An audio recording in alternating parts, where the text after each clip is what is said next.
On April 1st, 2008, while undergoing dialysis treatment at the DaVita Dialysis Center, Selma suddenly went into cardiac arrest. Her close friend, Clara Strange, had arrived at the hospital 30 minutes earlier.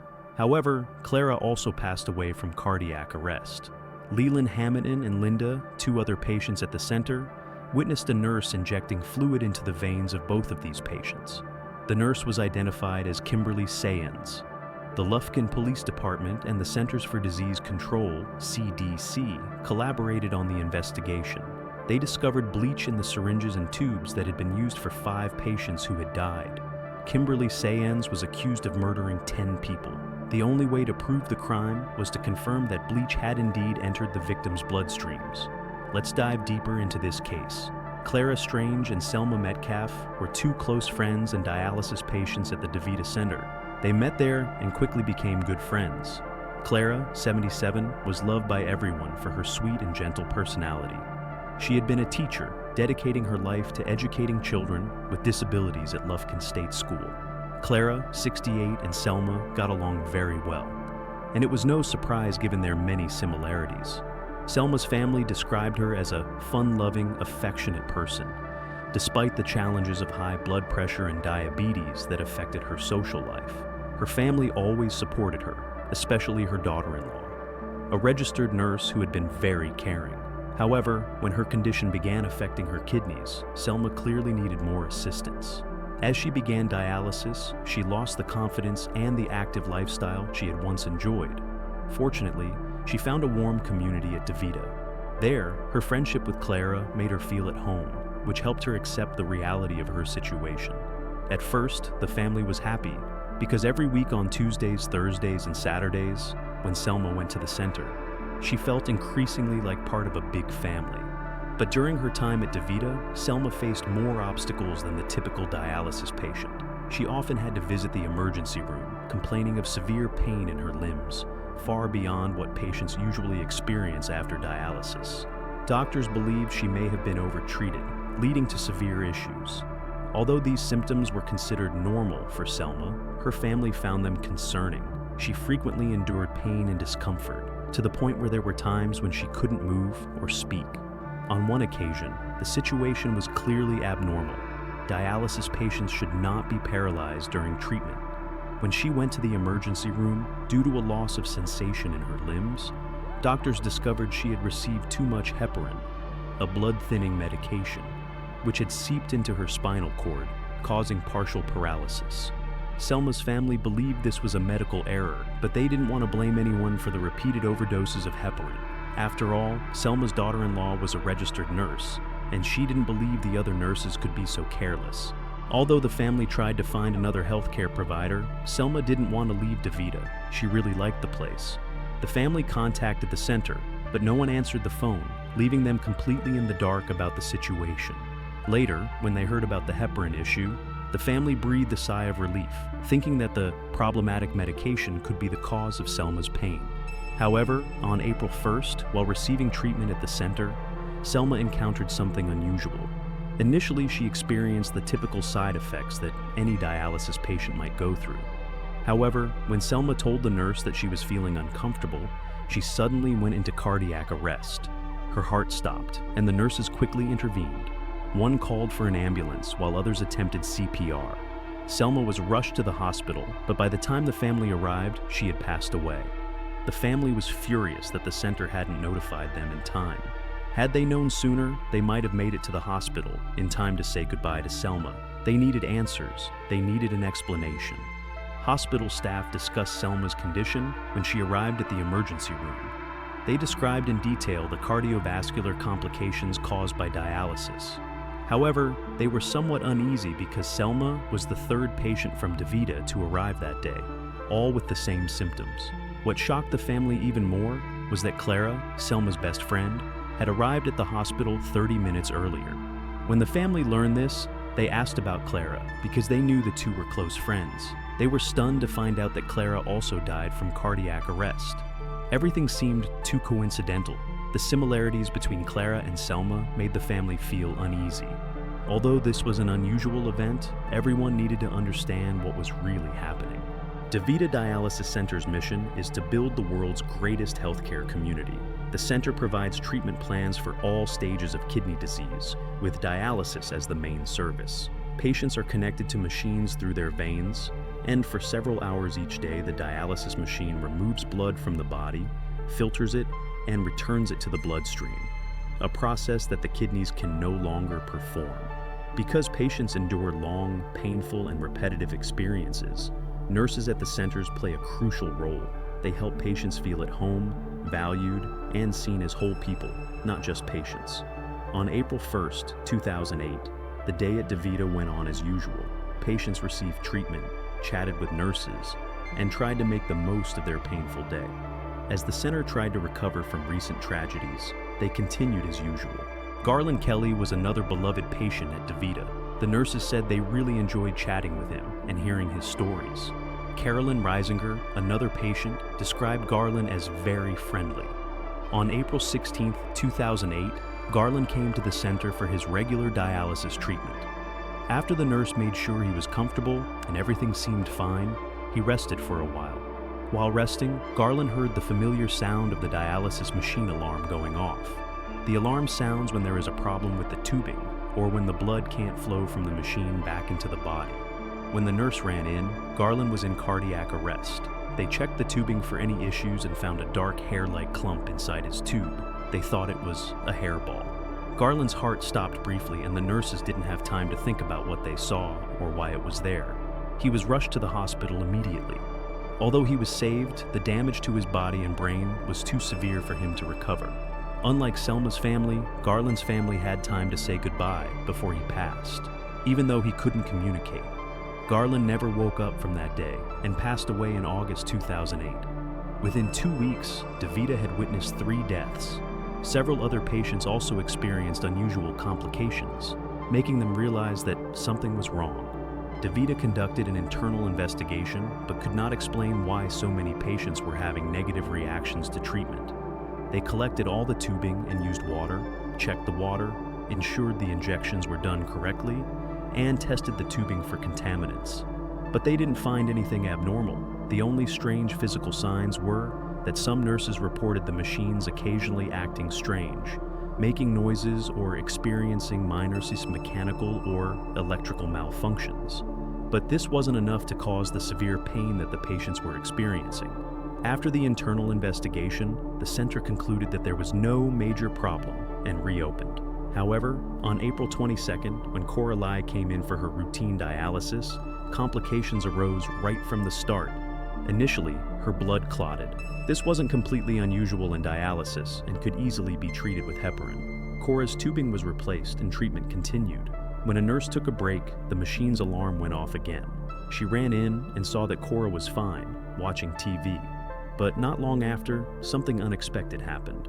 Cora went into cardiac arrest, never regained consciousness, and passed away in July 2008.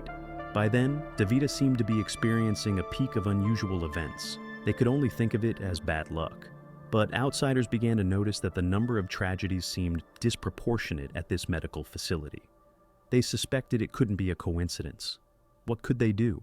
Opal Few, a 91-year-old woman, arrived at the DaVita clinic. The nurses said she was the sweetest person.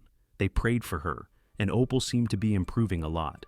But on April 26th, the same thing happened again. The nurse left for a moment, the alarm went off, and Opal faced tragedy. As the nurses mourned Opal 2 days later, the mystery of the sudden complications began to unfold.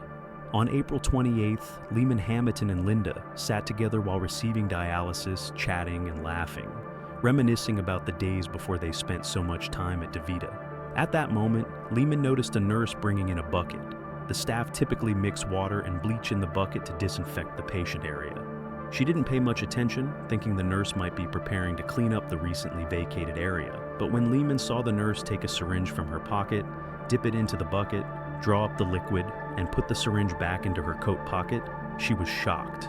The nurse then approached a patient, took the syringe from her pocket, injected the liquid into the tubing, and disposed of the needle in the medical waste bin.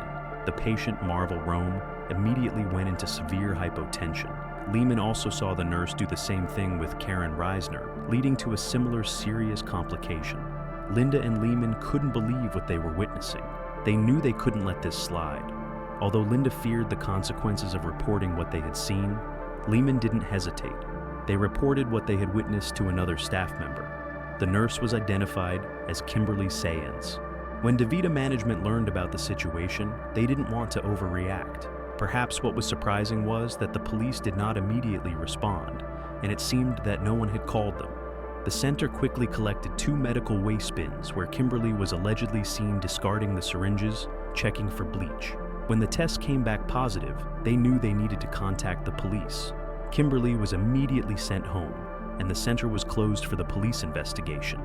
Initially, the police considered this a medical accident. They suspected that a careless nurse had caused the incident. They gathered all the necessary evidence, including all the waste bins and tubing used in April, even the tubing from Garland's case still attached to the needle. The police began their investigation, but soon realized they weren't prepared to handle a case like this. They collaborated with the CDC's epidemiology team to investigate the health impact on the patients, setting up a team to review all medical records from April. They examined everything they had gathered, including the items Kimberly had used. In the records of the 5 deceased patients, each syringe and tubing contained bleach. They also looked into other patients who had experienced pain or died, searching for abnormalities. Through this, they discovered a clear connection. Kimberly Sayans appeared in every single case. The interrogation of Kimberly was very strange. The goal was not only to get her to confess, but also to extract details about each event. Aside from the testimonies of 2 witnesses who saw her actions, the police didn't have much information about the incident. Despite this, Kimberly tried to maintain her complete innocence, but during the questioning, she accidentally said something that completely changed the direction of the investigation. Kimberly said, "What saddens me the most is that 2 patients accused me of injecting ineffective drugs into others." The police were taken aback because they had never mentioned the link to the harm done to DaVita's patients. They decided to push her to tell the truth. Kimberly told her story, admitting that she had injected fluids into the tubing of patients, but not bleach. It was saline solution, temporarily used to address issues after a dialysis cycle. The investigator asked Kimberly what she thought caused the cardiac arrests of the patients, and her answer caught their attention. According to Kimberly, she believed the cause was Rinolin, a disinfectant commonly used in dialysis machines, circulating in the machines to maintain cleanliness and sterility. She said if Rinolin somehow disrupted the tubing, it would behave like bleach entering their bodies. The investigator was confused. Kimberly mentioned bleach, which made them suspect that she had always known what was happening to the patients. The interrogation grew more bizarre. Kimberly started stuttering, losing focus, and constantly looking at her phone, clearly affected by something. Continuing the conversation with her seemed pointless. The police ended the interrogation because Kimberly was nearly incoherent. With a suspect in hand, they began looking into her past. When investigating Kimberly's previous history, they discovered multiple records. She had been fired several times, once for allegedly stealing drugs from the kitchen. The deeper they dug, the more enraged the investigators became. Kimberly had a history of domestic violence, a divorce, and substance abuse, but they still needed solid evidence. They quickly met with Kimberly's ex-husband and were granted permission to search their home and computers. When they checked Kimberly's computer history, they found disturbing searches. She had searched late at night for terms like detecting bleach and effects of bleach on blood circulation. The investigators realized this was not a medical accident, but a deliberate act. Kimberly was more dangerous than they had originally thought. However, they knew this case would be difficult. They needed solid evidence to put her in jail. They had to understand how the injected substance affected the patients. They tried injecting bleach into a blood sample. When they did, the bottle immediately turned black, solidifying into a mass that resembled a clump of hair. They realized this was the same thing reported when the first 2 patients went into cardiac arrest. They studied the phenomenon and discovered that bleach breaks down red blood cells, releasing iron, which created the black substance in the blood sample. These patients had also experienced widespread red blood cell destruction throughout their bodies. Worse, the iron in the blood caused a burning sensation. Kimberly had essentially burned the patients' bodies from the inside.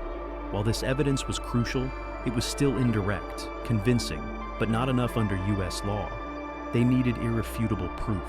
The only way to prove it beyond a doubt was to identify the bleach actually in the victim's blood, causing the same reaction seen in the sample bottle. But how could they prove that? They needed to test the patient's blood for traces of bleach, but this was impossible. Medical researchers never inject bleach into people because it's inhumane and unnecessary. Hope almost vanished until the Bioterrorism Committee stepped in. This committee studied chemical weapons other nations might use, and they had developed a test to detect bleach in the blood. The sad truth was that Clara and Selma became the test subjects for Kimberly, and she had become skilled in this technique. Kimberly was arrested, charged with the murder of 5 people and the assault of 5 others. Selma's family was outraged, especially when they learned the news from the press rather than the police. They said seeing Kimberly laughing and joking with her lawyer before the trial made them want to rush forward and punch her. Despite being innocent, why did she act like that? They were disgusted by Kimberly's lack of remorse. When the trial began, the defense team had several ways to justify Kimberly's actions. First, they tried to discredit the testimonies of Linda and Lehman, the 2 witnesses who had seen Kimberly use the syringe to draw bleach. The defense lawyer claimed that it was common practice among DaVita staff to mix bleach with water for cleaning and disinfecting surfaces. But the truth always comes out, and the defense's argument was gradually dismantled.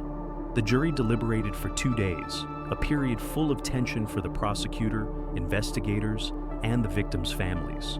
When the guilty verdict was read, the entire courtroom felt a huge sense of relief. Justice was about to be served. Although Kimberly was sentenced to life in prison without the possibility of parole, the pain from this tragedy was still hard to accept. Not only were the victims' families struggling with the aftermath, but other nurses at the clinic were also shocked by Kimberly's true nature. They couldn't understand why someone would do such a thing. Looking back, they realized the signs that had been overlooked. Kimberly had been the caregiver for Opal. When Opal suddenly died from cardiac arrest, Kimberly had been on a cigarette break. When another nurse ran to report the news, Kimberly said she would come in after finishing her cigarette. This was strange behavior. Any competent nurse would have acted immediately when a patient was in critical condition. But Kimberly didn't, and now the nurses understood why.